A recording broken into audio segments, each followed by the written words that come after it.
కూటమి ప్రభుత్వంలో హిందూ దేవాలయాలకు రక్షణ లేకుండా పోతోంది. శ్రీకాకుళం జిల్లాలో మరో ఘోరం జరిగింది. వైష్ణవ ఆలయంలోని 7 విగ్రహాలు ధ్వంసం చేశారు దుండగులు. కళింగపట్నం పంచాయతీ పెద్దపల్లిపేటలోని కోదండరామ ఆలయంలో ఈ ఘటన చోటు చేసుకుంది. కూటమి ప్రభుత్వం అధికారంలోకి వచ్చాక వరుస ఘటనలతో హిందువుల మనోభావాలు దెబ్బతింటున్నాయి. విగ్రహాల ధ్వంసంపై ఆగ్రహం వ్యక్తం చేస్తున్నారు విశ్వ హిందూ పరిషత్, బజరంగ్ దళ్ సభ్యులు. ఆలయంలో ఏర్పాటు చేసిన దశావతారాల్లో కల్కి, బలరాముడు, శ్రీరాముడు, పరశురాముడు, నరసింహస్వామి, కృష్ణుడి విగ్రహాల చేతులు ధ్వంసం చేశారు దుండగులు. నిందితులను కఠినంగా శిక్షించాలని హిందూ సంఘాలు డిమాండ్ చేస్తున్నాయి.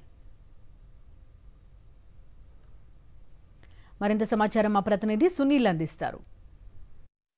శ్రీకాకుళం జిల్లా కళింగపట్నం గ్రామంలోని కోదండరామ ఆలయంలో విగ్రహాల ధ్వంసం రాష్ట్ర వ్యాప్తంగా సంచలనంగా మారింది. ఆలయంలోని మొత్తం 7 విగ్రహాలను గుర్తుతెలియని దుండగులు ధ్వంసం చేశారు. ఇదే అంశానికి సంబంధించి మనతో మాట్లాడడానికి ఆలయ ఈవో మాధవి గారు ఉన్నారు. మేడం చెప్పండి, ప్రధానంగా ఏదైతే ఎన్ని విగ్రహాలు ధ్వంసం అయ్యాయి, మీకు ఎప్పుడు సమాచారం వచ్చింది? నాకు 17 అర్ధరాత్రి సంఘటన ఎవరో గుర్తు తెలియని వ్యక్తులు నిర్మాణంలో ఉన్న విగ్రహాలని ధ్వంసం చేశారని మాకు అర్చక స్వాములు 18న 17 అర్ధరాత్రి జరిగిన సంఘటన. ఫస్ట్ స్వీపర్ చూసి ఆలయ అర్చక స్వాములకి ఇంటిమేషన్ ఇచ్చారు.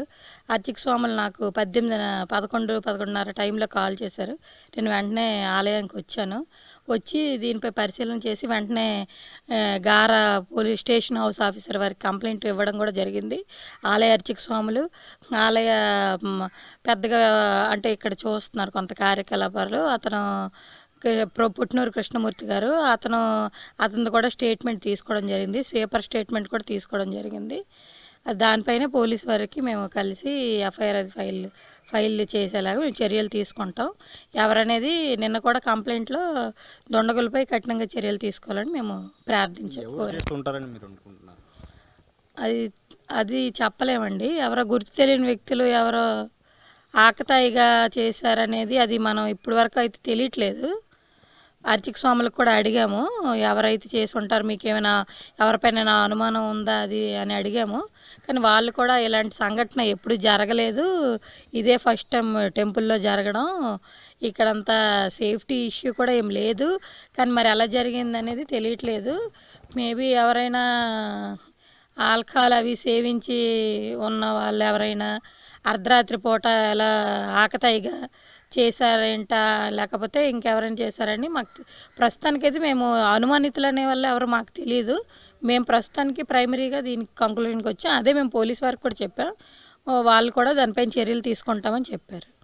ప్రధానంగా చెప్తుంది ఏదైతే అర్ధరాత్రి పూట ఏదైనా మద్యం సేవించిన వాళ్ళు ఎవరైనా సరే ఈ విధ్వంసానికి పాల్పడే అవకాశం ఉందని కూడా చెప్తున్న పరిస్థితి. అయితే ఆలయంలో ప్రధానంగా మొత్తం 7 విగ్రహాలు ఇలా ధ్వంసానికి గురయ్యి, ఏదైతే శ్రీకృష్ణుని విగ్రహంతో పాటు బలరాముని విగ్రహము, దాంతోపాటు కొన్ని ఇతర విగ్రహాలు కూడా ధ్వంసం అయిన పరిస్థితి నెలకొంది. అయితే ఈ విగ్రహాలు మనం చూడొచ్చు, ఇది అతికించి పెట్టిన పరిస్థితి అయితే నెలకొంది. ఏదైతే అన్ని విగ్రహాలను దాదాపుగా ఏదైతే కింద పడిపోయి ధ్వంసం చేస్తే అయితే తెల్లవారుజామున ఈ విగ్రహాలను ఏదైతే అతికించి పెట్టిన పరిస్థితి నెలకొంది. ప్రధానంగా ఎవరైతే ఈ విధ్వంసానికి పాల్పడ్డారో ఈ విధ్వంసానికి పాల్పడిన వారిపై కఠినంగా చర్యలు తీసుకొని వారిని వెంటనే అరెస్టు చేయాలని కూడా ఇక్కడ స్థానికులతో పాటు విశ్వ హిందూ పరిషత్ సభ్యులు, దాంతోపాటు హిందూ సంఘాలు డిమాండ్ చేస్తున్న పరిస్థితి నెలకొంది.